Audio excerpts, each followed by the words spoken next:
சுப யோக நாட்கள், அதாவது சந்திராபலம் ரீதியான சுப யோக நாட்களுடன் கலந்து என்ன பலன்கள் என்பதை பற்றி இப்பதிவில் பார்ப்போம். மேஷம் ராசிக்கு ராசிநாதன் செவ்வாய் குருவின் பார்வை பெற்று 8ஆம் வீட்டில் மறைந்து மாதம் முழுவதும் சஞ்சாரம் செய்வதால் நீங்கள் விடாமுயற்சியுடன் செயல்படுவதுடன் நல்ல நாட்களை தேர்ந்தெடுத்தால் நன்மையான பலன்களை அடைய முடியும்.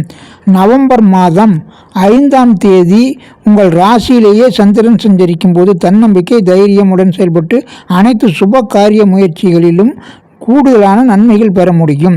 9ஆம் தேதி மிதுனம் ராசியில் சந்திரன் சஞ்சரிக்கும் போது விடாமுயற்சியுடன் செயல்பட்டு அனைத்து காரியங்களிலும் வெற்றிகள் பெற முடியும். ஆளடிமை ஆடை ஆபரண சேர்க்கைகள் இளைய சகோதர நன்மைகள் சிறப்பாக இருக்கும்.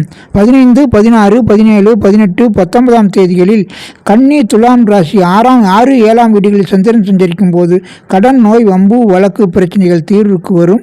நண்பர்கள் கூட்டாளிகள் உறவுகள் கணவன் மனைவியிடையே இருந்த பிரச்சனைகள் கருத்து வேறுபாடுகள் நீங்கி நல்லுறவுகள் சிறப்பாக இருக்கும்.